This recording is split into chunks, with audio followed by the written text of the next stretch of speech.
पुरोगामी जनगर्जना कृत्रिम बुद्धिमत्ता दीपावली विशेषांक 2023 आरोग्य सेना आयोजित या दीपावली अंकाचं प्रकाशन समारंभामध्ये आजचे आपले अध्यक्ष आरोग्य सेनेचे राष्ट्रीय प्रमुख डॉक्टर अभिजित वैद्य सर, आपले मुख्य मार्गदर्शक महाराष्ट्र नॉलेज कॉर्पोरेशनचे श्री विवेक सावंत सर, त्याचप्रमाणे मंचावर उपस्थित या दीपावली जनगर्जनांच्या सहसंपादिका डॉक्टर गीतांजली वैद्य, त्याचप्रमाणे जावडेकर सर, सम्राट शिरवळकर, भाईवैद्य फाउंडेशनचे सर्व पदाधिकारी, आरोग्य सेनेचे सर्व पदाधिकारी आणि उपस्थित आपण सर्वजण आजच्या या आरोग्य सेना आयोजित कार्यक्रमात मी आपणा सर्वांचं मनपूर्वक स्वागत करतो.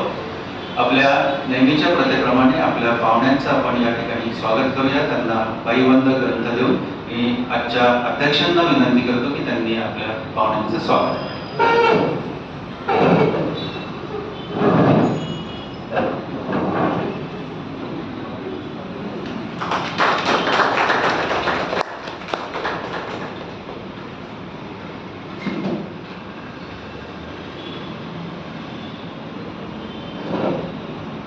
यानंतर या दीपावली अंकाच्या सहसंपादिका भाईवैद्य फाउंडेशनच्या सचिव, आरोग्य सेनेच्या केंद्रीय समिती सदस्य डॉक्टर गीतांजली वैद्य यांना मी विनंती करतो की त्यांनी आजच्या या कार्यक्रमाचा प्रास्ताविक करावे. आजच्या कार्यक्रमाचे अध्यक्ष आरोग्य सेना आणि भाईवैद्य फाउंडेशनचे संस्थापक अध्यक्ष डॉक्टर अभिजित वैद्य, ज्यांच्या हस्ते पुरोगामी जनगर्जना दीपावली अंकाचं प्रकाशन होणार आहे, ते महाराष्ट्र नॉलेज कॉर्पोरेशनचे चीफ मेंटर, मुख्य मार्गदर्शक, ज्यांनी संगणक महाराष्ट्राच्या कानाकोपऱ्यात पोहोचवला आणि ज्यांचा एक प्रदीर्घ अतिशय सुंदर लेख आपल्याला या दीपावली अंकात वाचायला मिळणार आहे, ते श्रीयुत विवेक सावंत सर, जावडेकर सर, ज्यांचा पण अतिशय सुंदर लेख शिक्षणावरचा व्यापक असा मांडणी करणारा लेख या अंकामध्ये आहे, आणि प्रिंट मीडियाचे सम्राट शिरवळकर, की ज्यांच्या पूर्ण टीमने, पूजा टीमने कष्ट घेऊन वेळेमध्ये हा अंक आपल्याला इथे उपलब्ध करून दिला. सर्व लेखक, नंतर सर्व उपस्थित मान्यवर, आरोग्य सेना आणि भाईवैद्य फाउंडेशनचे पदाधिकारी, आरोग्य सैनिक आणि सर्व उपस्थित मान्यवर. आजचा हा जो दीपावली विशेषांक आहे पुरोगामी जनगर्जनेचा, तो AI म्हणजेच आर्टिफिशियल इंटेलिजन्स, म्हणजे कृत्रिम बुद्धिमत्ता याला वाहिलेला आहे. आणि याची थीम आम्ही हीच ठेवावी असं आम्ही एक ठरवलं, कारण गेले काही वर्ष आपण म्हणूया, काही महिने आणि काही दिवस याच्यावरती सामान्य माणूसच नाही तर तज्ज्ञांना सुद्धा याच्याशी संबंधित अनेक प्रश्न पडलेले आहेत. कारण या कृत्रिम बुद्धिमत्ताने सर्वच क्षेत्र व्यापून टाकलेली आहेत मानवी जीवनाची, आणि त्यामुळे सगळ्यांना प्रश्न पडले त्याचे प्रोज अँड कॉन्स काय असतील, काय असेल ते पुढे, म्हणजे क्रांती येऊन घातलेली आहे, याने काय उत्पादन होणार आहे, किंवा ही सुनामी माणसाला कुठे घेऊन जाणार आहे. म्हणजे तंत्रज्ञान आतापर्यंत जे यायचं त्या तंत्रज्ञानाने माणसाची कामं सुलभ व्हायची किंवा सोपी व्हायची, परंतु हे तंत्रज्ञान आता माणसाने अशा पद्धतीने निर्माण केलंय की तो माणूसच रिप्लेस करण्याच्या मार्गावर आहे का, म्हणजे माणसाने निर्माण केलेलं तंत्रज्ञान जे आहे त्याची स्थिती वाटायला लागली एका माणसाला. असे सगळे अनेक प्रश्न आज कृत्रिम बुद्धिमत्तेच्या निमित्ताने आहेत. आपल्याला माहिती आहे की चालकाशिवायचं वाहन बऱ्याच ठिकाणी आहे, किंवा वेटर शिवायचे रेस्टॉरंट्स आहेत, किंवा गॅरी कॅस्परोवला सुपर संगणकाने हरवलं, हे सर्व ज्ञात आहे.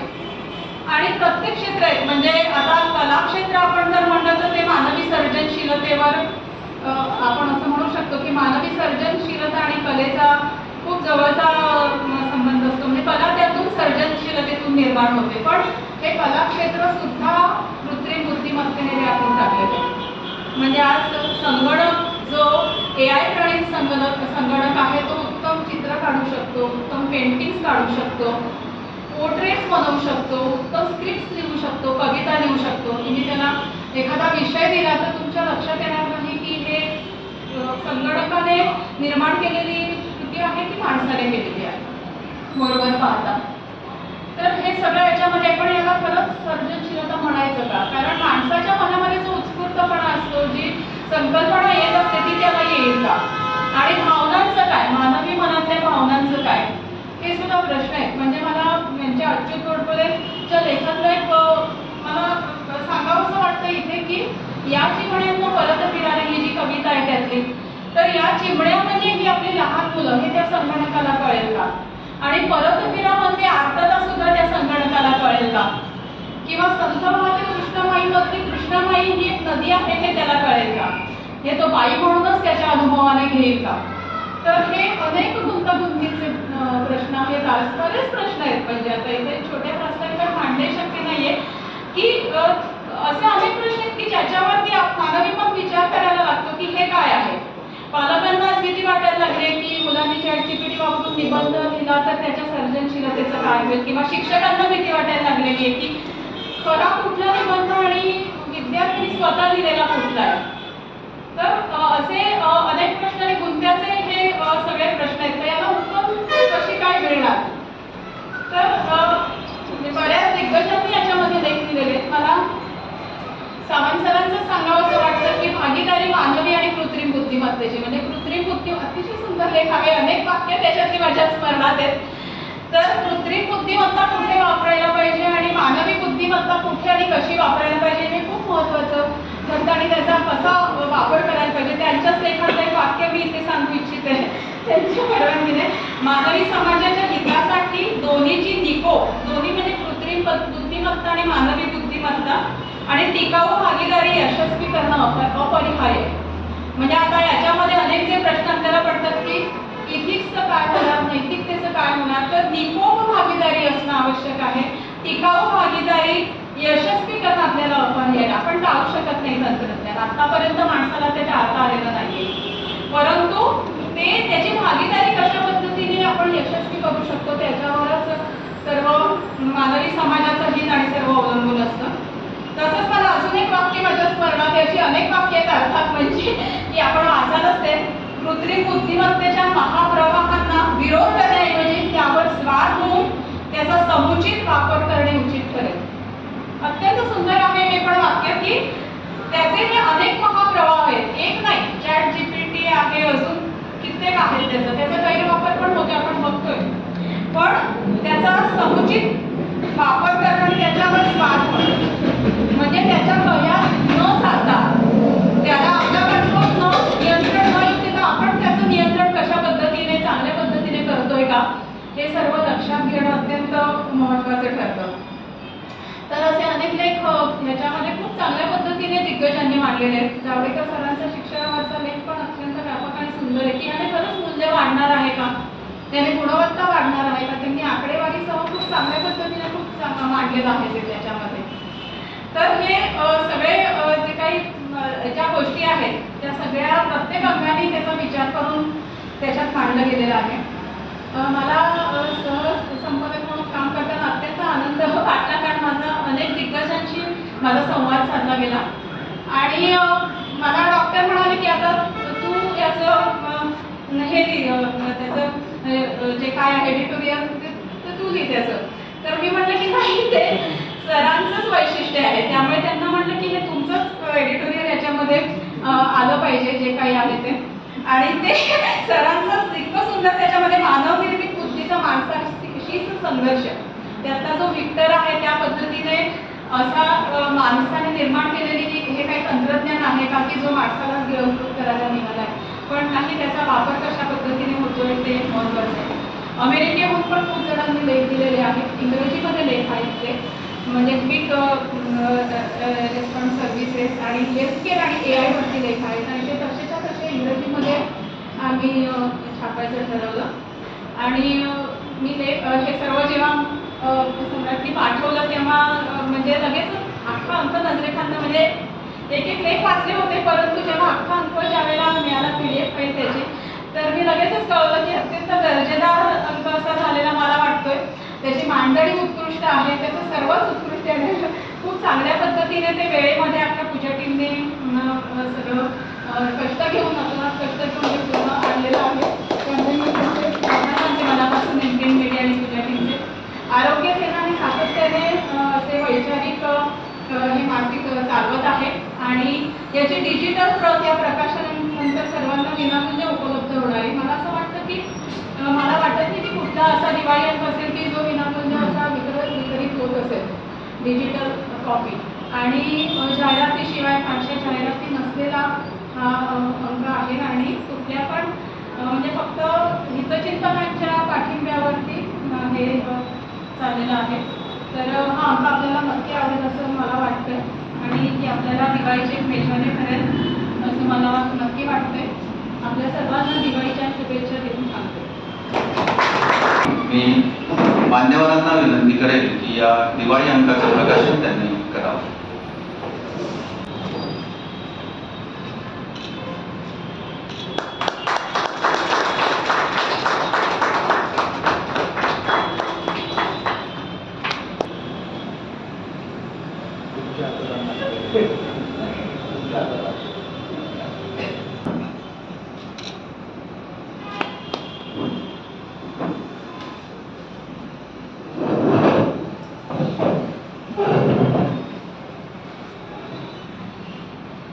धन्यवाद. यानंतर मी या ठिकाणी आमंत्रित करतो आजचे आपले प्रमुख पाहुणे आदरणीय सावंत सर आपल्याला मार्गदर्शन करण्यासाठी. माझे सन्मित्र डॉक्टर अभिजित वैद्य, ज्यांचं तंत्रविज्ञानामध्ये खूप योगदान आहे, अशा डॉक्टर गीतांजली वैद्य, प्रोफेसर आंबेडकर, सम्राटजी. मी तर पूर्वी शिक्षक होतो कॉलेजमध्ये, त्यावेळेस सुरुवातीला हळूहळू ही सगळी मुलं अशी बेंचवर अशी. आता येतोय का माझा आवाज? मला तर म्हणजे माहिती गरज नाही. येतोय का आवाज माझा? तर प्रथमतः डॉक्टर अभिजित वैद्य यांनी मला या उत्कृष्ट अशा कार्यक्रमामध्ये सहभागी होण्याची संधी दिली, त्याच्याबद्दल मी खूप मनापासून कृतज्ञता व्यक्त करतो. ते भेटले की मला आईंची पण खूप आठवण होते आणि सद्गदित व्हायला होतं. आणि हा जो दिवाळी अंक आहे, तर त्याच्या दिवाळी अंकांच्या लेखनासाठी म्हणजे जे संपादक असतात ते खूप आधीपासून आपल्याला संपर्क करतात. तर यावर्षी मला जेवढ्या लोकांनी संपर्क केला त्या सगळ्यांनी मला AI वरच द्यायला सांगितलं. जेव्हा खूप जणांसाठी AI वर द्यायला लागलं, म्हणजे AI ची सुनामी ही याच्या दिवाळी अंकामध्ये आहे. पण आपल्या पुरोगामी जनगर्जनाचं वैशिष्ट्य असं आहे की पूर्ण AI ला वाहिलेला एक दिवाळी अंक. असं मला माहीत नाही की कोणी असं केलं असेल. म्हणजे कालसुसंगत किती राहू शकतो आपण याची ती एक निशाणी आहे, म्हणजे तो एक पुरावा आहे. त्यामुळे अशा प्रकारचा अंक काढावा ही कल्पनाच मुळात खूप स्फूर्ती देणारी होती. आणि कालसुसंगता का याच्याबद्दल पुरोगाम्यांवर खूप आरोप होतात की ते कालसुसंगत नसतात. मला याचा आनंद झाला की डॉक्टर अभिजित वैद्य एकदा AI विषयी सर्व अंगांनी विचार मांडतायत हे ज्यावेळेला लोकांना कळेल या अंकाच्या, त्यामुळे अनेक पुरोगाम्यांना योग्य विचाराची दिशा आहे. मी असं का म्हणतो, याचं कारण 80च्या दशकामध्ये मी एका विज्ञान चळवळीचा कार्यकर्ता होतो आणि मी अनेक विषयांवर आम्ही स्लाईड शोज करायचो, प्रदर्शनं करायचो. ST वर 8-8 टन सोलर कुकर ते भरून गावोगाव जायचो आणि त्या पायऱ्यांवर बसून प्रवास करायचो, वडापाव खायचो. आणि आमचा काही वर्षापर्यंत हा महाराष्ट्र एक्सप्रेस असाच असायचा. तर हे करत असताना मी असा विचार केला की आपण संगणक या विषयावर लोकाभिमुख असे पैलू जे आहेत ते मांडले पाहिजे, संघर्षाचे मुद्दे मांडले पाहिजे. पण त्याचबरोबर संगणकाने जी क्रांती होऊ पाहते ती सुद्धा आपण लोकांच्या समोर मांडली पाहिजे. याच्या संबंधी ज्यावेळेला आमच्यामध्ये खूप चर्चा आणि चिंतन झालं त्यावेळेला अखेर त्याचा निष्कर्ष असा निघाला की हा जो भाग आहे संगणक नावाचं प्रकरण याच्याने नोकऱ्या जाणार आहेत, त्याच्यामुळे तुला वैयक्तिकदृष्ट्या हे करायचं तर कर, पण आपली संघटना आणि आपली चळवळ हा विषय काही घेणार नाही. म्हणून मी म्हटलं की आणि ते सगळे आम्ही सगळे डावे पुरोगामी समाजवादी असेच लोक होते, पण त्यावेळी तसा निर्णय झाला. म्हणजे आज जे डॉक्टर वैद्य करतायत त्याचं वैशिष्ट्य हे आहे की खूप मोठ्या प्रमाणात पुरोगामी जगतामध्ये एक योग्य असा संदेश या अंकामुळे जाईल आणि त्याच्यामुळे मी खरं त्यांचं मनापासून अभिनंदन करतो. आता AI विषयी भ्रम किंवा गैरसमज किंवा भीती, कधी कधी काल्पनिक चिंता असा खूप एक मोठा क्लाउड आहे. आणि अशा वेळी आपण काय करायचं, तसं डॉक्टर गीतांजली म्हणाल्या की आपण तज्ज्ञांमध्ये सुद्धा खूप त्याच्याबद्दल संभ्रम आहे. तर अशा वेळेला आपण एक लक्षात घेऊया की 20व्या शतकाने 2 महत्त्वाचे प्रयत्न केले. एका प्रयत्नामध्ये 20व्या शतकाला यश आलं, दुसऱ्या प्रयत्नामध्ये घोर अपयश आलं. पहिला प्रयत्न जो होता तो माणसाचं यंत्र कसं करता येईल, त्याला असेंब्ली लाईनवर उभं कसं करता येईल. तुम्हाला मॉडर्न टाइम्स सिनेमा आठवत असेल, चार्ली चॅप्लिन यांचा, written, directed, music compose, choreograph, acted, everything by Charlie Chaplin. त्यामुळे माणसाला यंत्र कसं करायचं, माणसाचं यंत्र कसं करायचं याचा भांडवलशाहीने खूप विचार केला आणि ते करण्यात मात्र त्यांना फार मोठं यश लागलं. दुसरा एक विचार त्याच वेळी सुरू झाला आणि तो असा होता की यंत्रामध्ये मानवी बुद्धिमत्ता कशी करायची, हा दुसरा विचार. सुदैवाने तो विचार काही यशस्वी झाला नाही. आम्ही त्याचा अभ्यास करणारे लोक होतो, मार्विन मिन्स्की किंवा हर्बर्ट सायमन, ॲलन ट्युरिंग, ड्रेफर्स, कितीतरी शास्त्रज्ञांची नावं, त्यांची पुस्तकं रात्री वाचायचो आणि त्या प्रत्येकामध्ये अगदी हुबेहूब म्हणजे माणसाचं वर्तन आणि यंत्राचं वर्तन याच्यात तुम्हाला फरकच करता येणार नाही अशा प्रकारची भविष्यवाणी त्याच्यात होती. ट्युरिंग टेस्ट म्हणून प्रसिद्ध आहे. ट्युरिंगचा जन्म भारतात झाला होता. Alan Turing was born in India, ते वडील इथे होते. तर त्याच्यामुळे असा एक प्रवाह त्यावेळी आला. परंतु याच्यासाठी जी आवश्यक अशी कम्प्यूट पॉवर होती ती त्यावेळी नव्हती, आजही नाही. त्याला जे प्रोग्रॅमिंग पॅराडाईम्स लागणार होते ते त्यावेळी नव्हते, कारण मानवी बुद्धिमत्ता किती व्यामिश्र आहे तर ते आजही नाही.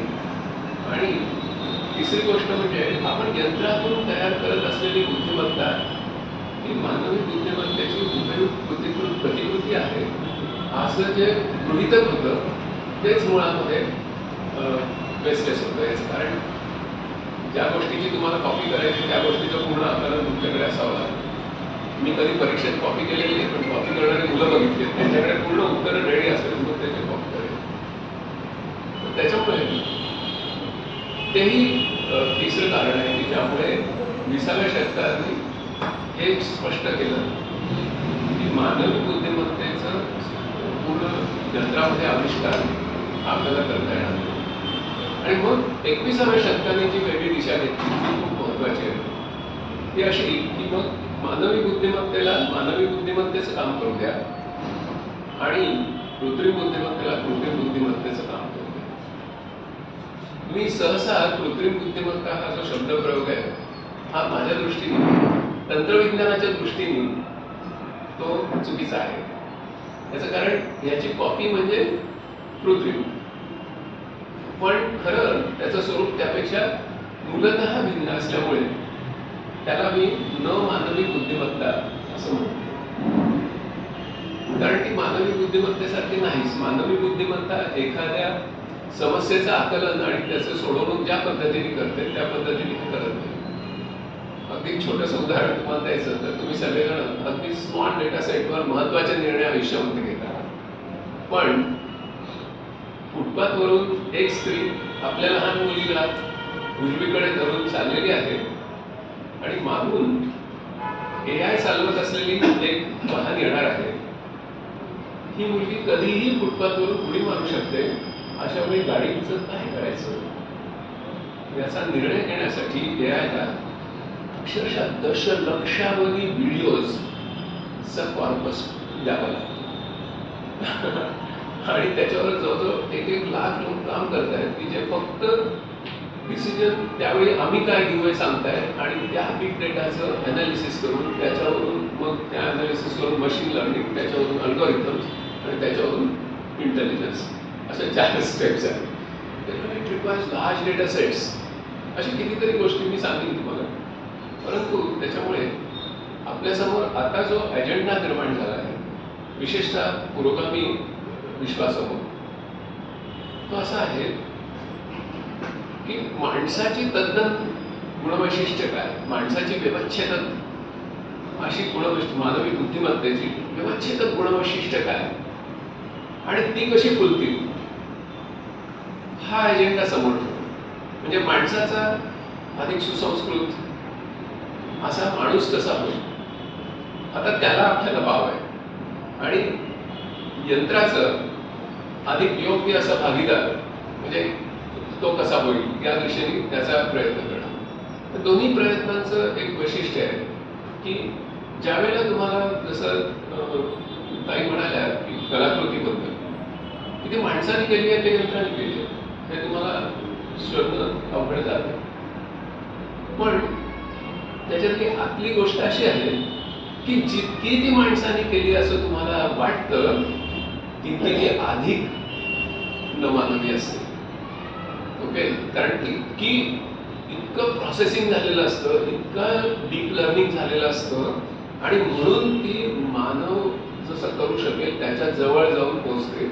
म्हणून ती अधिक न मानवी असते आणि ती म्हणजे तंत्रज्ञानातली मजा आहे. पण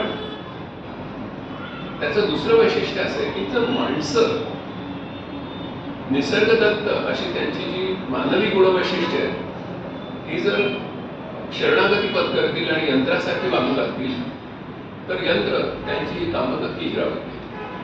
म्हणजे यंत्र ते तुम्हाला आता अधिक मानवी क्षमतांचं विकसन करण्यासाठी त्याची अभिव्यक्ती करण्यासाठी तुम्हाला आव्हान देत आहे.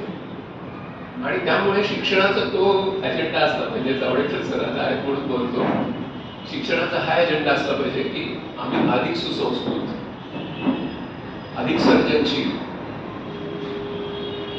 असा माणूस कसा बघतो हा आता शिक्षणाचा आहे. ताईंनी ज्याचा उल्लेख केला की मुलांनी निबंध लिहिला आहे तो ChatGPTने लिहिला आहे तर त्यांनी स्वतः लिहिलं ते कसं ओळखायचं. आता शिक्षकांनी अशा प्रकारचे निबंध लेखनाचे प्रश्न बंद करून टाकले. तो प्रांत संपला. अपेक्षित प्रश्नांना अपेक्षित वेळात अपेक्षित उत्तरं दिली असता अनपेक्षितरित्या जास्त गुण मिळतात.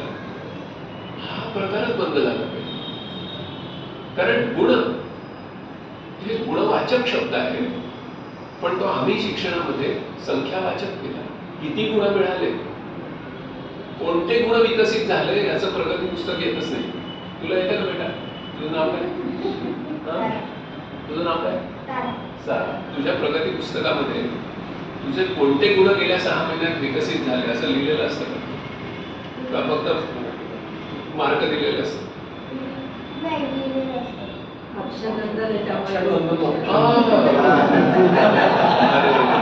अक्षरनंदन. मग माझी चूक झाली. मी आधी तुझं नावापेक्षा शाळा विचारला.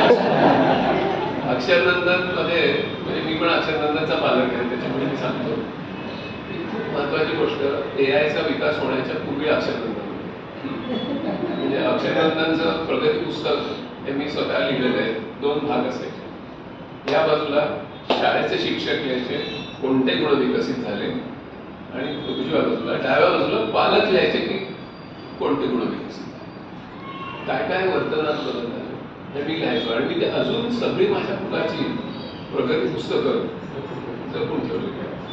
तो जरी 2005 साली 10वी पास झाला तर 2023 पर्यंत सुद्धा माझ्याकडे सगळी प्रगती पुस्तकं आहेत.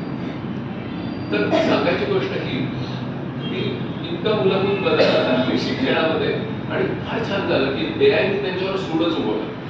म्हणजे मी एआयचं अभिनंदनच करेन की माणसाचं यंत्र करत होते, त्यांना मुळं संख्यावाचक सगळं करून टाकलं होतं. त्याला आता आव्हानच आहे, तू करच, ही सगळी मुलं ते तुला फसवणारच आहे शिक्षक म्हणून, काहीच प्रॉब्लेम नाही आला. तर हा एक महत्त्वाचा मुद्दा आहे. त्याच्यापेक्षा पुरोगामी जनगर्जनेच्या दृष्टीने जे वंचितांचे प्रश्न आहेत, शोषितांचे प्रश्न आहेत, विस्थापितांचे प्रश्न आहेत, गरिबांचे, दुर्बल घटकांचे, बेघरांचे जे प्रश्न आहेत, दलितांचे जे प्रश्न आहेत, या सगळ्यांच्या प्रश्नांसंबंधी एक महत्वाची पुरोगामी भूमिका ही आपल्याला घ्यावी लागेल. आणि ती अशी आहे की 2017 सालच्या पासून वर्ल्ड इकॉनॉमिक फोरमनी त्यांचे जे जुने चॅलेंजेस द्यायचे ना, की असं असं डॉलरचं हे होईल किंवा शेअर मार्केटमध्ये अमुक होईल, फायनान्सेसचा अमुक होईल, या इकॉनॉमीज गडगडतील, यावरती येतील, हा सगळा प्रकार त्याला छेद दिला 2017 पासून. मी अगदी भांडवली जगात सांगतो. आणि त्यांनी काय सांगितलं की चॅलेंजेस काय आहेत बाबा इकॉनॉमिक्स, तर ते 3 प्रकारच्या गोष्टी आहेत. की एक एन्व्हायरमेंटल, पर्यावरणीय समस्या, अरिष्ट, आर्थिक अरिष्ट, आणि अस्तित्वाचा अरिष्ट, एक्झिस्टेन्शियल अरिष्ट, 3. आणि मग कुठले चॅलेंजेस आहेत समोर, तर पाण्यासंबंधीचा अरिष्ट, दुसरं म्हणजे अतिशय टोकाचं हवामान, म्हणजे अतिशय उष्ण, म्हणजे उष्णतेच्या लाटा किंवा थंडीच्या. तिसरं चॅलेंज म्हणजे क्लायमेट क्रायसिस, क्लायमेट चेंज. चौथं चॅलेंज म्हणजे जैवविविधतेचा पराकोटीचा ढास, की ज्यामुळे तुमचंच अस्तित्व धोक्यात येईल. आणि 5वं चॅलेंज म्हणजे प्रदूषण. आता ही जी आव्हानं आपल्या समोर आलेली आहेत, ह्या आव्हानांचं स्वरूप इतकं जटिल झालेलं आहे, इतकं गुंतागुंतीचं झालं आहे, इतकं व्यामिश्र झालंय की त्याला तितक्याच गुंतागुंतीच्या बुद्धिमत्तेची गरज आहे ते सोडवण्यासाठी. जर ते केवळ मानवी बुद्धिमत्तेने सुटण्यासारखे प्रश्न असते तर आतापर्यंत सुटू शकले असते. तसं झालेलं नाही. केवळ बुद्धिमत्तेचा प्रश्न त्याच्यात नसून मानसिकतेचा पण प्रश्न दडलेला आहे. म्हणजे जंगलवादाची मानसिकता, त्याच्या मागचा संबंध, जो फोर्स आहे तो त्याच्या मागे उभा आहे. अशा वेळेला आर्टिफिशियल इंटेलिजन्सचा उपयोग हा या कामासाठी होणं, याच्यासाठी लोकांना संघटित करणं, लोकांच्या मताचं प्रेशर आणणं याची गरज आहे.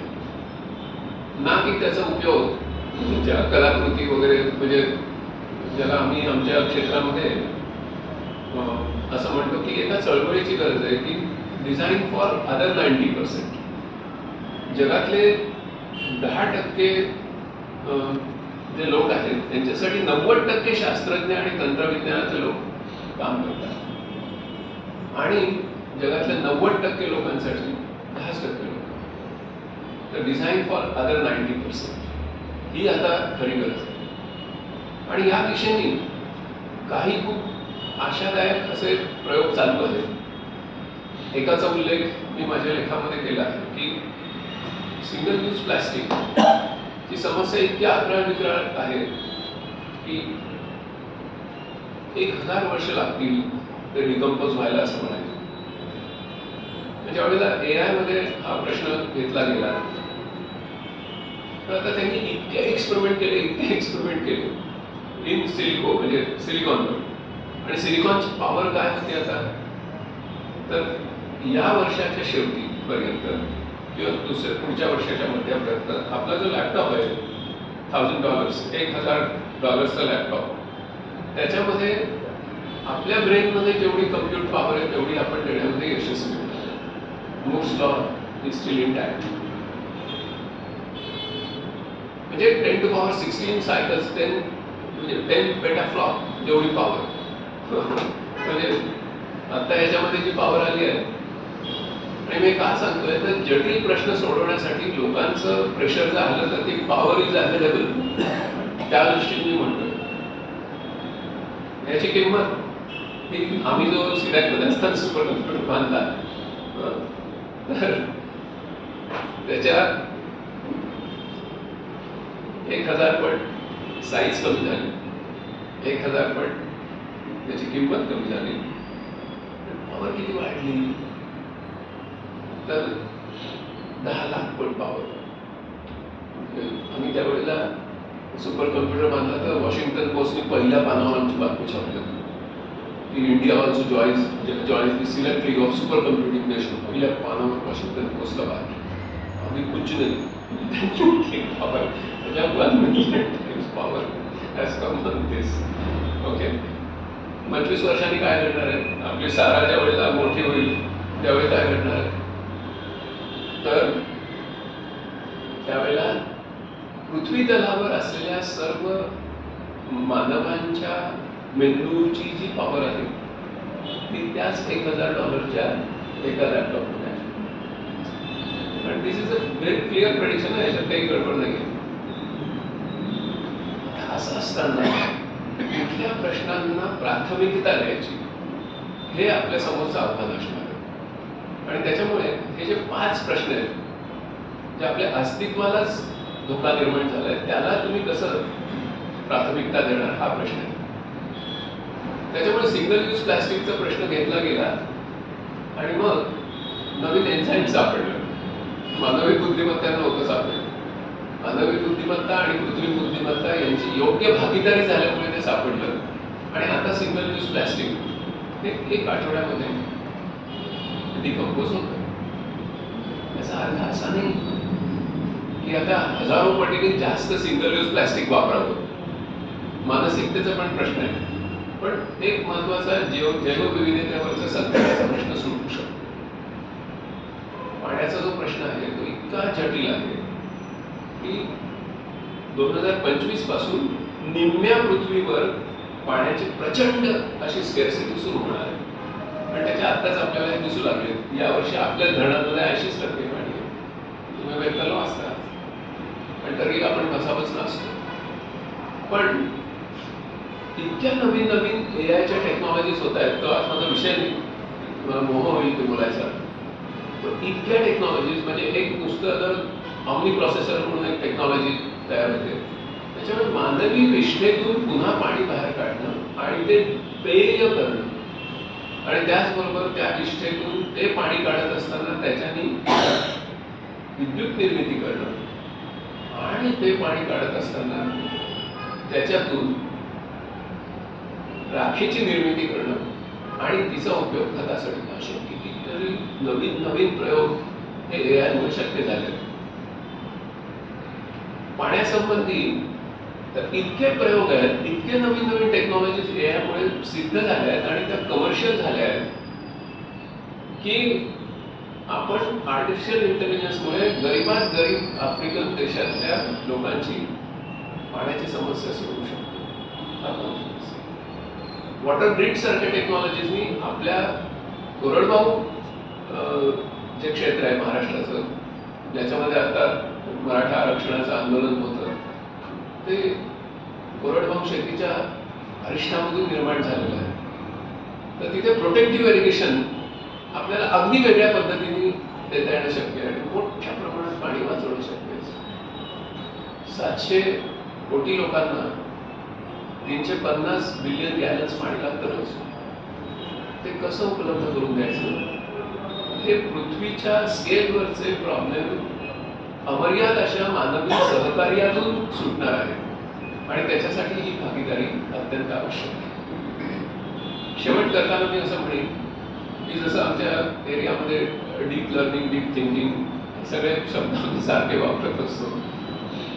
सर्वात महत्त्वाची समस्या जगामध्ये निर्माण झाली आहे आणि डॉक्टर आपल्याला सतत पुरोगामी जनगर्जनेच्या अग्रलेखातून त्याविषयी जागृत करत असतात आणि शब्दांची जो शस्त्रे हे त्यांचं जे अप्रतिम आता ग्रंथ प्रकाशित झालेला आहे त्याच्या पानोपानी आपल्याला जाणवतं ते म्हणजे आपल्या सगळ्यांची झोप उडवणार या तंत्रज्ञानाच्या गैरवापरातून एक डीप स्टेट निर्माण डीप स्टेट ही सर्वात मोठा धोका हा मानवजातीला आहे. त्याचं कारण आपली लोकशाही आपलं स्वातंत्र्य हे गिळंकृत करून टाकण्याची शक्ती ही त्याच्यामध्ये आहे. खरा विजय हा ट्रम्प साहेबांचा झाला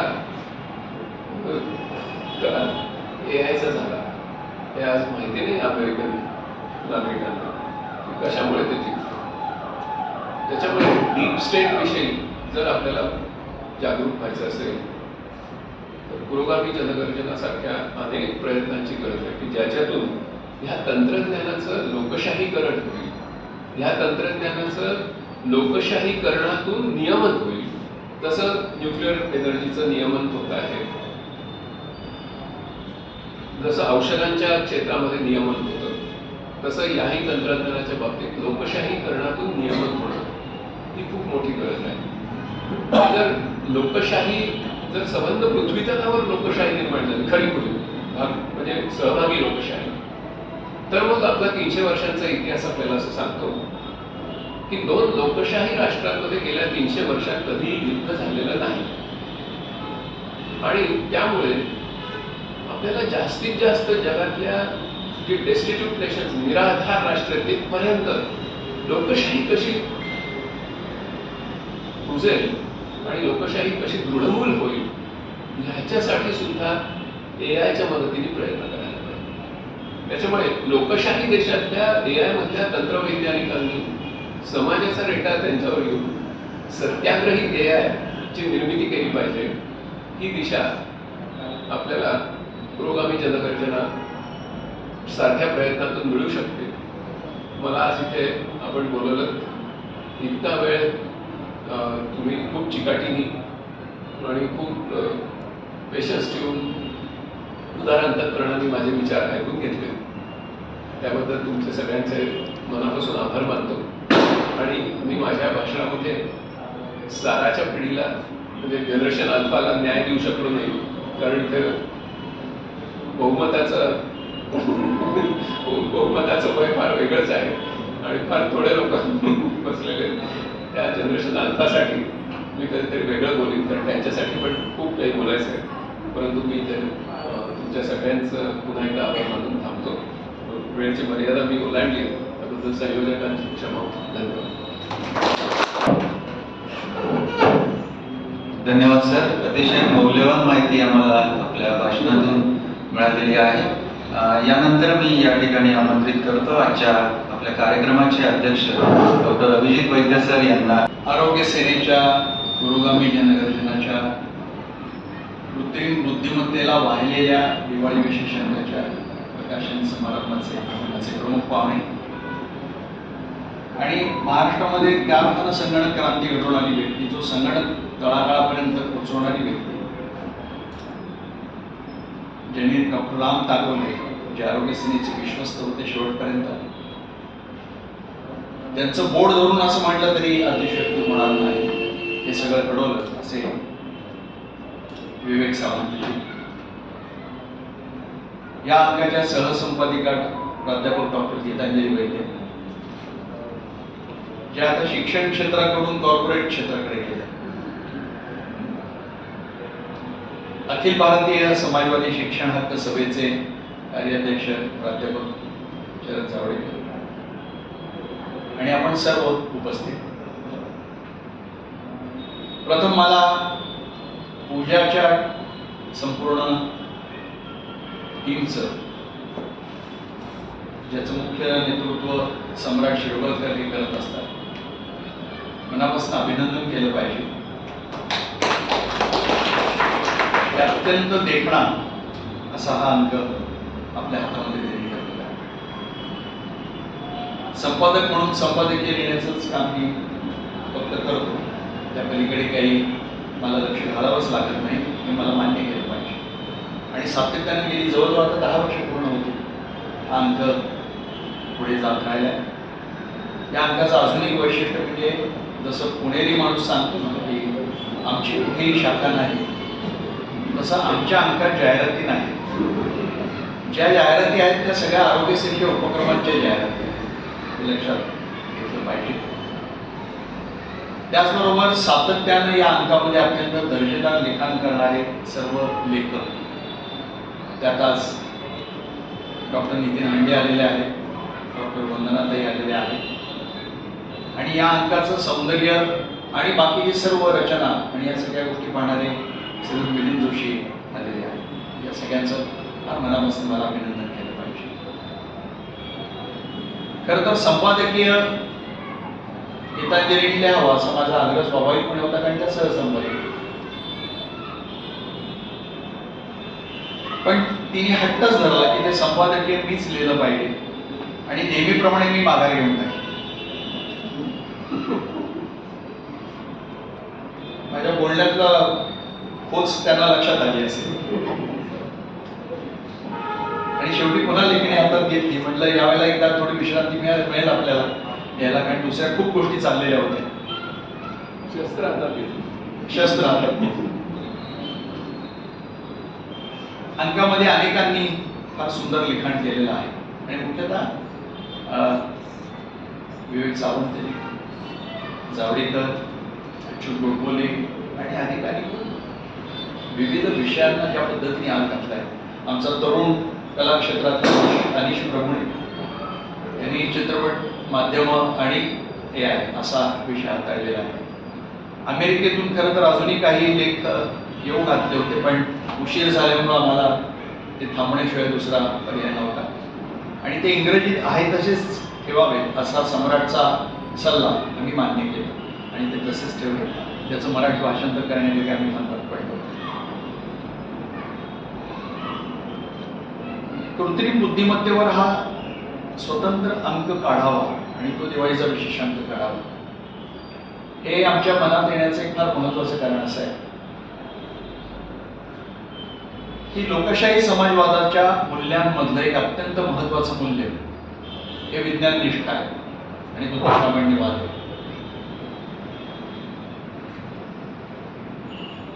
मला माझ्या या सगळ्या आयुष्याच्या प्रवासामध्ये एक फार गमतीची गोष्ट ही समाजवाद्यांच्या बाबत दिसली. विज्ञान निष्ठेचा आग्रह धरणारा समाजवादी मला विज्ञानाच्या बाबत फार अनभिज्ञ आहे असं लक्षात यायला.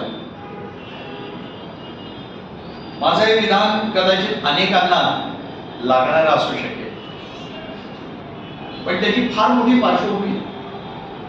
त्याचा एक अगदी छोटा किस्सा मी आपल्याला सांगतो.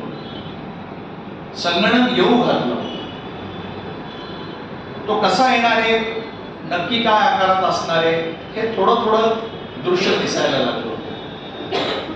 एक खोली व्यापणाऱ्या संगणकाच्या कडून आपली वाटचाल आता टेबलावरच्या संगणकाकडे होणार आहे हे स्पष्ट दिसायला लागलं होतं. आणि त्यावेळेला समाजवाद्यांची एक बैठक दिल्लीमध्ये संगणकाला विरोध करण्यासाठी ठेवण्यात आली आणि त्या बैठकीला भाईंना आमंत्रण होतं. भाईंनी मला विचारलं की अभिजित तुला काय वाटतं, मी काय भूमिका घ्यावी. कारण जी गोष्ट रोजगार नष्ट करेल, आधीच कोट्यावधी हातांना काम नाही ते काम पण काढून घेईल, जी गोष्ट आर्थिक विषमता अधिक वाढवेल, अशा गोष्टीला पाठिंबा द्यायचा का विरोध करायचा, असा खरा प्रश्न. बैठक ठेवणारे सर्व तरुण समाजवादी होते. त्यावेळेला मी भाईंना असं सांगितलं की भाई, तुम्हाला मी पहिली एक गोष्ट सांगतो की विज्ञानाची होणारी कुठलीही क्रांती थांबवणं आपल्या हातात नसतं. विज्ञानाच्या संपूर्ण वाटचालीमधली ती एक अटळ प्रक्रिया असते. तुम्ही जर जगाच्या इतिहासामध्ये विज्ञानाच्या विविध टप्प्यांकडे पाहिलं तर तुम्हाला लक्षात येईल याच्यातला एकही टप्पा हा त्या अर्थानं नियोजनबद्ध टप्पा नाहीये. विज्ञान हे प्रवाह आहे, त्याला फार व्यापक असं रूप देता येईल की सत्याच्या शोधाच्या दिशेने निघालेला तो एक प्रवाह आहे. मानवी जीवनाचं विश्वाची गुढं उकलण्यासाठीचं सत्य शोधण्यासाठी विज्ञान सातत्याने पुढे जात राहतं असा तो प्रवाह आहे. असं एक व्यापक रूप आपल्याला देता येईल, मी नाही म्हणत नाही. हे थांबवता येत नाही. या क्रांतीची काय काय पिल्ला असणार आहेत हे देखील माणसाला आधी ठरवता येईल. अगदी अल्विन टॉफलर सारखा जरी माणूस उतरला, त्याला आपण फ्युचरिस्ट म्हणू, आणि त्यांनी त्याच्या सगळ्या कल्पना जरी केल्या तरी पूर्णपणे त्याचं आकलन होणं शक्य नसतं. आणि खऱ्या अर्थानं ही येणारी क्रांती मानवी जीवनात नक्की काय उलथापालथी करणार आहे याचंही आपल्याला पूर्ण आकलन होत नसतं. त्यामुळे त्याला विरोध करणं हा शहाणपणा नाही. त्या क्रांतीला हातामध्ये घेऊन ते मानवी जीवन समृद्ध करण्याचं एक हत्यार म्हणून आपण पाहिलं पाहिजे असं मला वाटतं. बाहेर गेले आणि तिथलं दृश्य असं होतं की 75 वर्षांचे भाई वैद्य हे संगणकाची बाजू हिरिरीने मांडत होते आणि सर्व तरुण समाजवादी त्याला विरोध करत होते. आणि पुढच्या काही दिवसातच हे सर्व तरुण समाजवादी किती मोठ्या प्रमाणावर ईमेल करायला लागले आणि त्यांच्या प्रत्येकाच्या टेबलावर संगणक कसे येऊन बसले त्याचा मी साक्षी आहे. त्यावेळेला मला असं लक्षात आलं की समाजवादी माणसाला खूप बदललं पाहिजे. मी डॉक्टर म्हणून व्यवसायाला सुरुवात केल्यावर मला एक वेगळं अजून दर्शन घडलं की समाजवादी माणसाला वैद्यकीय क्षेत्रातल्या प्रगतीचं आणि आधुनिक वैद्यकाचं काहीच ज्ञान नाही, त्याला मागमूसच नाही, त्याला ती समजच नाही. तो आजही निसर्गोपचार आणि अशा सगळ्या गोष्टींची भाषा आपल्याशी बोलताना वापरतो आणि जेव्हा वेळ येते तेव्हा आपल्यालाच त्याला वाचवायला पुन्हा उडी मारावी लागते. माझ्या या प्रदीर्घ व्यावसायिक कारकिर्दीमध्ये मी किती दिग्गज समाजवाद्यांच्या आरोग्यासाठी काय काय करू शकलो असेल, कोणाला वाचवू शकलो असेल, कोणाला त्यांच्या आयुष्यामध्ये काही वर्ष मी भर घालू शकलो असेल, ही यादी खरंच खूप मोठी आहे हे मी नम्रपणे सांगू इच्छितो. त्याच्यामध्ये मला विज्ञानाची समज असणारी फार मोजकी माणसं आढळली. त्यातले अगदी सुरुवातीच्या काळामध्ये नानासाहेब गोरे एक व्यक्ती ज्यांना त्याची फार उत्तम समज. दुसरी व्यक्ती चंद्रशेखरजींना त्याची फार उत्तम समज. आणि पुढच्या वाटचालीमध्ये मला असं लक्षात आलं की डॉक्टर राम टाकोले आणि डॉक्टर बाबा आढाव यांना विज्ञानाची कधी समज आहे. भाईंचा मी मगाशी उल्लेख केलाच. कदाचित अतिशय तरुण वयामध्ये युरोपामध्ये बराच काळ राहायला मिळाल्याचा तो परिणाम असेल, मला माहिती नाही. पण या पलीकडे मी देशभर हिंडायला लागल्यावर मला समाजवाद्यांचं विज्ञानाच्या संपूर्ण प्रक्रियेबद्दल खूपच अज्ञान आहे. आणि येणाऱ्या प्रत्येक वैज्ञानिक क्रांतीकडे ते सतत साशंकतेने पाहतात. इतकंच नाही तर त्या वैज्ञानिक क्रांतीला विरोध करण्याचा विचार करायला लागतात. कित्येक वेळा तो प्रत्यक्ष विरोध करतात, तो काही वेळा अतिशय प्रखर विरोध करतात. कारण समाजवादी हा जेव्हा विरोध करायला लागतो तेव्हा अत्यंत जीवाच्या आकांताने विरोध करतो. हा समाजवाद्यांचा इतिहास आहे. आणि अशी वाटचाल ते करत जातात.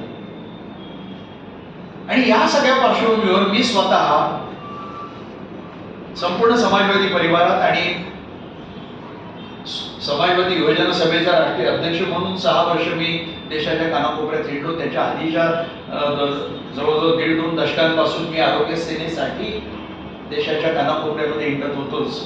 आणि नंतर मग सेवा दलाचे कार्यकारी विश्वस्त पद घेतल्यावर मी पुन्हा खूप हिंडलो. आणि या हिंडण्याच्या काळामध्ये मला हे दिसायला लागलं.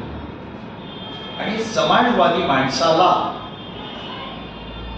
समाजानं नाकारलं का? अत्यंत उच्च दर्जाचं चारित्र्य, निस्वार्थ भावना, निरलस सेवेची क्षमता, या देशाच्या मातीवर अपरंपार प्रेम करणारा, या देशासाठी सगळं काही सोडून देण्याची तयारी असलेला असा हा समाजवादी माणूस एक समाजवादी राजकीय विचारधारा घेऊन पुढे जातोय, ज्याची या देशाला दिवसेंदिवस अधिकाधिक गरज आहे. आणि हे घडत असताना देशातली सामान्य जनता ही समाजवादी माणसाला नाकारते. हे अत्यंत विदारक असं दृश्य मी पाहत होतो.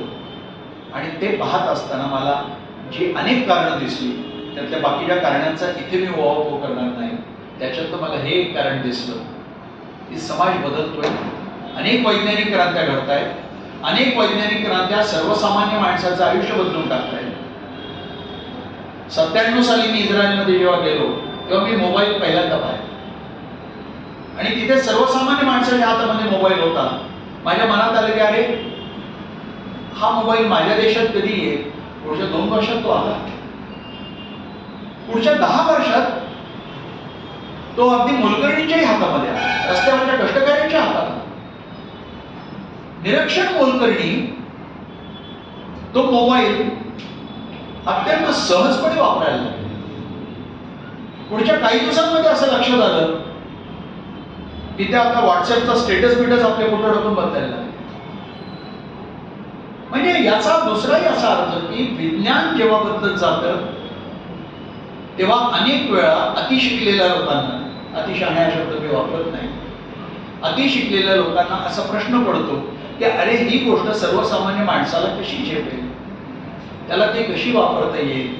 आणि सर्वसामान्य माणूस एका वेगळ्या समांतर प्रवाहानं ती गोष्ट सहज आत्मसात करतो आणि ती हातात घेऊन तो त्याला खरं तर उत्तर देत असतो की तुझा गैरसमज आहे माझ्यावर.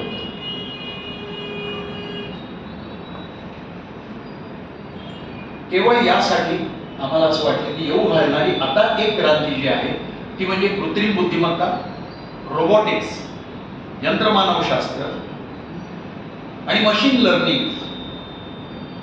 म्हणजे यंत्रानं सगळी गोष्टी शिकणं, त्या शिकण्यामध्ये अकॅडमिक्स पण आहे आणि स्किल्स पण आहे.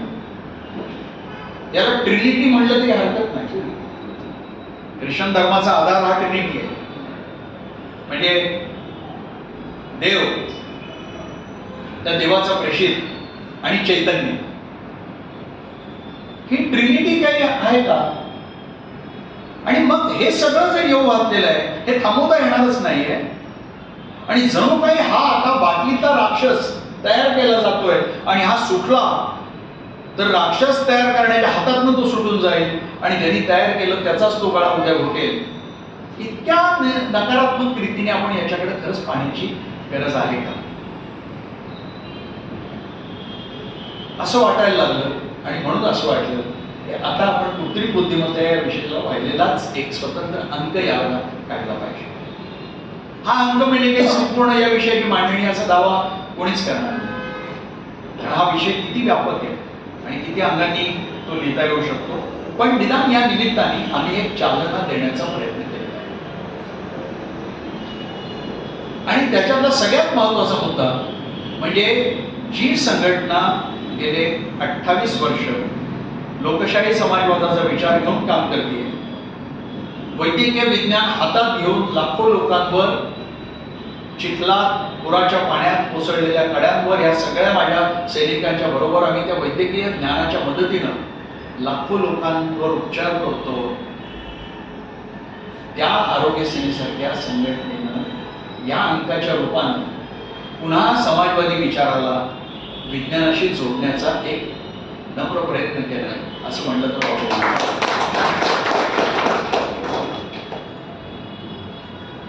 आता हे असतंच.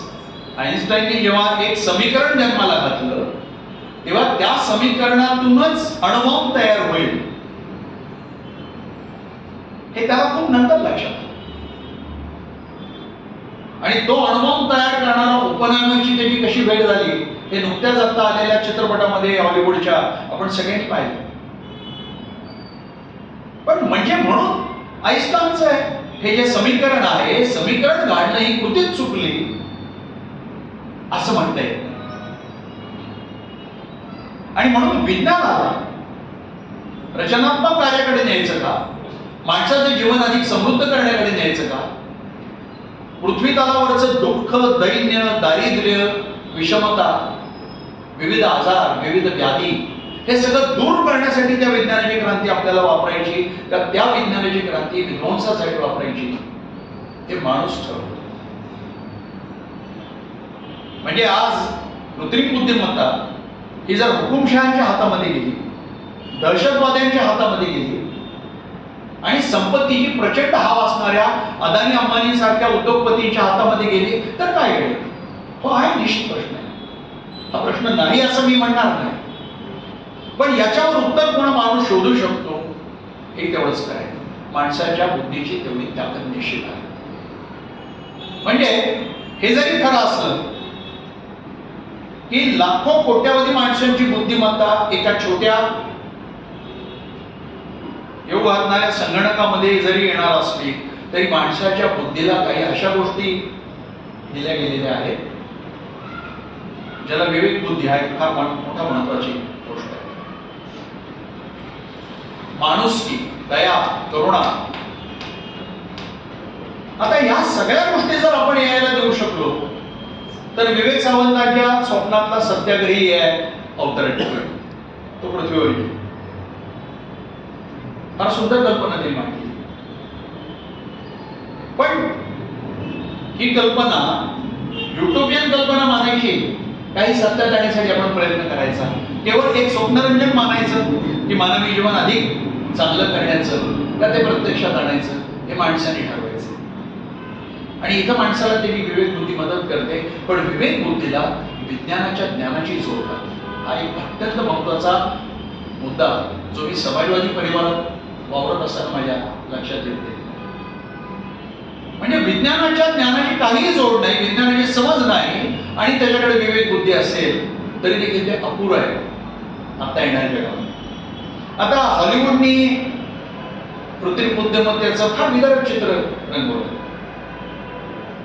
टर्मिनेटर हा जो चित्रपट अर्नॉल्ड श्वार्झनेगरचा होता तो प्रत्येकाने पाहायला पाहिजे. ती मोठी सिरीज झाली, मला वाटतं जवळजवळ 5 टर्मिनेटर आले. आणि ज्याच्यामध्ये अर्नॉल्ड श्वार्झनेगर हा भविष्य काळातून मागे पाठवला जातो. हा अँड्रॉइड आहे, म्हणजे तो माणूस आणि यंत्र आणि कृत्रिम बुद्धिमत्तेचा याच्या मिश्रणातून जन्माला घातलेला एक खलनायक आहे. आणि त्याचं काम आहे की भूतकाळात जायचं आणि त्या भूतकाळात एक स्त्री एका मुलाला जन्म देणार आहे की ते मूल भविष्यात कृत्रिम बुद्धिमत्तेची जगाचा ताबा घेणार आहे, त्या कृत्रिम बुद्धिमत्तेचा नाश करणार आहे. त्या मुलाचा नाश करायला त्याला भविष्यातनं भूतकाळात पाठवले, अशी ही संपूर्ण कल्पना आहे. आणि त्याचा मुकाबला करण्यासाठी दुसरा एक नायक हा पुन्हा भविष्यातून भूतकाळाकडे जातो आणि त्या दोघांचा संघर्ष, असा हा टर्मिनेटर. केनू रिव्हचा मॅट्रिक्स तुमच्यातल्या अनेकांनी पाहिला असेल. ते तर अजूनही एक भयंकर गुंतागुंतीचं प्रकरण आहे. म्हणजे खरं मी प्रामाणिकपणे सांगतो की मॅट्रिक्स चित्रपट मी पाहिला आणि मला कळलंच नाही. मग तो पळून घेण्यासाठी खूप वाचावं लागलं आणि पुन्हा पुन्हा पाहावं लागला. आणि तेव्हा कुठेतरी त्याचं आकलन व्हायला सुरुवात केनू रिव्हचं आहे.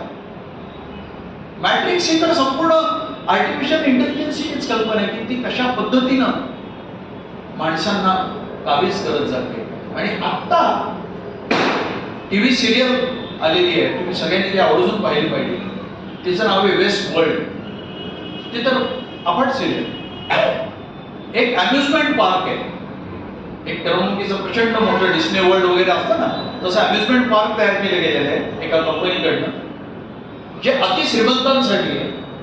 त्या अम्युजमेंट पार्कमध्ये पूर्ण वेगळं जगच उभं केलेलं आहे. त्याच्यामध्ये सगळं काही आहे. भूतकाळ आहे, जगातले अनेक खंड आहेत, त्या खंडातल्या अनेक जमाती आहेत, त्यांची आयुष्य चाललेली आहेत आणि हे सगळे अँड्रॉइड आहेत. आणि हे सगळे अँड्रॉइड एका विशिष्ट संगणकाच्या मदतीनं, एका सेंट्रल प्रोसेसिंग युनिटच्या मदतीनं कंट्रोल केले जात आहेत. आणि ज्याला त्या अम्युजमेंट पार्कमध्ये जायचं आहे त्यांनी प्रचंड मोठी फी भरायची, तिथं जायचं आणि तिथे कित्येक दिवस राहायचं आणि सर्वतरी आयुष्य जगायचं. सर्वतरी आयुष्य म्हणजे काय?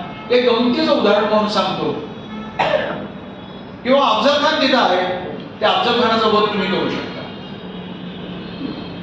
पण तिथल्या अँड्रॉइडला आलेले पाहुणे मंडळी कळतात आणि आलेली पाहुणे मंडळी तिथल्या अँड्रॉइडला बिनदिक्कतपणे गोळ्यांनी मारू शकतात, बॉम्ब उडवू शकतात, गोळ्यांवरनं हिंडू शकतात. तिथले प्राणी पण अँड्रॉइड आहेत. हे तयार करणारा जो शास्त्रज्ञ आहे त्याला एक दिवशी असं वाटतं की मी इथपर्यंत आणून ठेवलेलं आहे सगळं, तर मी जरा या अँड्रॉइडमध्ये जाणीव आणि मन निर्माण करायचा प्रयत्न करून बघतो आणि तो गपचूप त्याच्या मेंदूमध्ये जाणीव आणि मन टाकतो आणि त्याच्यातल्या काही अँड्रॉइडला असं वाटायला लागतं की अरे याच्या बाहेर काही जग आहे का, ही माणसं कुठं आहेत का, यांचं जग कसं आहे. आणि जर आपल्यात एवढी ताकद आहे आणि आपण इतकं काही करू शकतो तर या माणसांचं जग आपण ताब्यात का नाही घ्यायचं. आणि ते अँड्रॉइड, विशेषतः त्या स्त्रिया दाखवल्या, हे तिथनं बाहेर पडतात आणि आपल्या जगामध्ये येतात आणि बघता बघता आपल्या जगाचा ताबा घ्यायला सुरुवात करतात. असे वेस्टवर्ल्ड आहे. आता नेहमीप्रमाणे त्याचा अंत त्यांनी सुखांत केलेला आहे. रिओबॉम्ब नावाचा जो मेन त्यांचं सेंट्रल प्रोसेसिंग युनिट आहे तो शेवटी माणसं शोधून काढतात, ते नष्ट करतात आणि पृथ्वीला वाचवतात. पण लक्षात घ्या, हे घडणारच नाही असं नाही, हे तेवढंच खरं आहे. कारण लहानपणी इंद्रजाल कॉमिक्सची तुम्ही किती जणांनी कॉमिक्स वाचलेत मला माहिती नाही, ज्याच्यामध्ये मॅन्ड्रेक आणि फ्लॅश गॉर्डन नावाच्या व्यक्ती एका 1964 साली आणि फ्लॅश गॉर्डन ही तर 1934 सालची व्यक्तिमत्व निर्माण करण्यात आलेलं होतं. त्या कॉमिक्समध्ये ही व्यंगचित्रांची मालिका होती आणि अफाट प्रसिद्ध होती. डी फॉक नावाचा त्याचा जन्मदाता आहे. त्या फॅन्टमचं मुळातलं ते वेताळाच्या कथांचं, त्याच्यात ते पुढच्या कॅरेक्टर्सचे दिसले. आणि त्यावेळेला त्याच्यामध्ये कृत्रिम बुद्धिमत्ता कशी येणार आहे, त्याच्यातनं रोबो कसे निर्माण होणार आहेत आणि ते जगामध्ये कसे वावरायला लागणार आहेत याची मांडणी केली. म्हणजे तेव्हापासून माणसं या गोष्टीचा वेध घेत आहेत. आता प्रश्न असा आहे की आपण आता कृत्रिम बुद्धिमत्ता हातात घेऊन निघालो. कालपर्यंत ती कॉमिक्समध्ये पाहिली, त्यानंतर आपण हॉलिवूडच्या चित्रपटात पाहिलं, आपण स्थिमित होऊन गेलो. अरे हा काय चित्रपट, हे काय केलंय सर, हे काय जग आहे सर. काही जण घाबरून पण गेले असतील की अरे बापरे, हे जर खरंच उद्या अस्तित्वात आलं तर काय होईल. आता ती प्रत्यक्ष आलेली आहे आणि खरा मुद्दा तोच आहे की तिला वळण कसं द्यायचं. जगामध्ये आता अनेक संघटना त्याच्यासाठी तयार होतात, तयार झालेल्या आहेत आणि विवेकी लोकांनी एकत्र बसून याचा संपूर्ण वैज्ञानिक आहेत, उद्योगपती आहेत, राज्यकर्ते आहेत, सत्ताधीश आहेत, या सगळ्यांनी एकत्र बसून कृत्रिम बुद्धिमत्ता ही अकराळ विक्राळ स्वरूप धारण करणार नाही या दृष्टीने काही नियमावल्या करायच्या आणि सगळ्यांना त्या पाळायच्या. पण ते वाचलं की मला हसू यायला लागतं की जग अण्वस्त्रमुक्त होणं आणि सर्व प्रगत राष्ट्रांनी आपल्याकडे अण्वस्त्र नष्ट करणं याच्यासारखंच ते. ही मागणी तर आपण केव्हापासून आहे. आणि आता चीन, रशिया आणि अमेरिका यांच्यात अण्वस्त्रांची जर संख्या पाहिली तर मला वाटतं ती 10,000च्या पुढे जाईल संपूर्ण. इथे खरा प्रश्न येतो आणि माणूस हा त्याच्या स्वार्थासाठी, त्याच्या सत्ताच्या पिपासूपणासाठी, सगळं काही स्वतःच्या हातात ठेवण्यासाठी हे करू शकतो. आता एक गंमत अशी की औद्योगिक क्रांती जेव्हा झाली तेव्हा माणसाचं यंत्र झालं आणि त्याचं फार सुंदर चित्रण मॉडर्न टाइम्स या चित्रपटामध्ये, मॉडर्न टाइम या चित्रपटामध्ये चार्ली चॅप्लिननी केलेलं आहे. फार सुंदर चित्रपट आहे की माणसाचं यंत्र झालं की काय घडतं ते. मग त्याच्यातनं हा विचार निर्माण झाला. कामगारांच्या शोषणाची चर्चा सुरू झाली. मार्क्स सारखा तत्ववेत्ता जन्माला आला. त्यांनी एक संपूर्ण शोषण दूर करण्याचं एक तत्वज्ञान जगापुढे ठेवलं, भांडवलची हटवण्याचं एक तत्वज्ञान जगापुढे ठेवलं. अनेक क्रांत्या झाल्या. त्या क्रांत्यातनं घडलं काय, त्या क्रांत्यातनं अनेक हुकुमशा निर्माण झाली. त्यातले काही हुकुमशा पुतीन किंवा चीनचा जो अध्यक्ष आहे शी जिनपिंग, की ज्यांनी आता आपण तयाहत सत्तेवर राहू अशी सोय केलेली आहे. घटना बदलून आणि आपल्याकडे आता ती पावलं आपल्याला दिसत आहेत, काय घडेल त्याची. प्रश्न तो आहे, त्यांच्या हातात बुद्धिमत्ता जाऊन पडल्यावर काय घडणार. पण मला असं वाटतं की मनुष्य जमात ही फार चिवट आहे. म्हणजे मगाशी गीतांजलीने सांगितलं किंवा ड्रायव्हर विना गाडी, वेटर विना रेस्टॉरंट. आता त्याच्या पुढे जाऊन मला काय काय लागलं, किती काही गोष्टी डोक्यात यायला लागतात. कारकुना विना कॉर्पोरेशन. आता कारकुना विना कॉर्पोरेशन झालं तर लोक उडी मारते. लोक म्हणतील अरे वा, याच्या इतकं चांगलं काही असूच शकत नाही.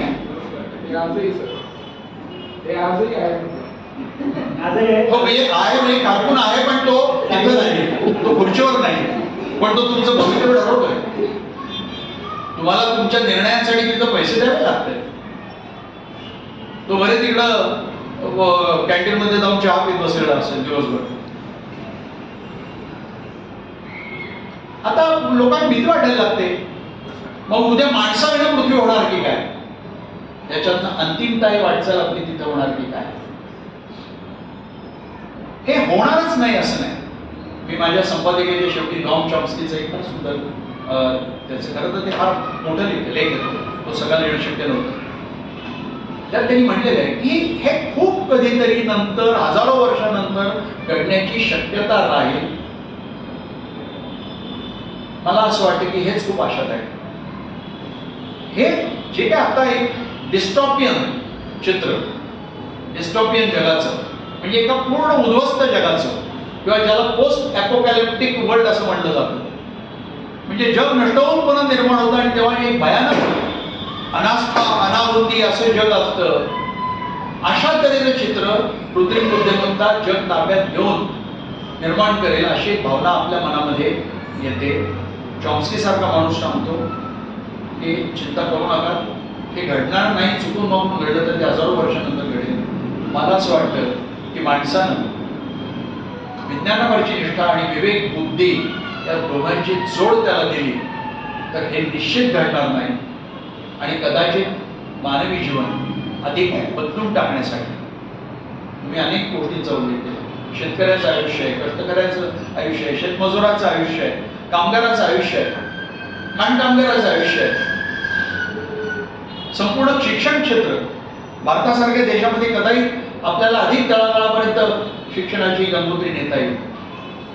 इंटरनेट, व्हॉट्सॲप, फेसबुक या सगळ्या गोष्टींनी काय वाईट घडवलं हे बाजूला ठेवूयात. एक घडवलं की उच्च वर्णाची ज्ञानाची मक्तेदारी मोडून काढ. त्याच्या हातात आज खेडोपर्यंत मुलाच्या हातामध्ये ज्ञान.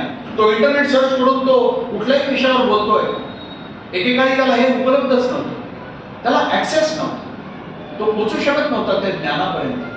कदाचित आर्टिफिशियल इंटेलिजन्सच्या मदतीनं याच्यात अजूनही अनेक काही गोष्टी घडतील. आपल्याला आपल्या जगण्याचे मार्ग बदलावे लागतील. अनेक क्षेत्रांमध्ये आपल्याला खूप बदल करावे लागतील.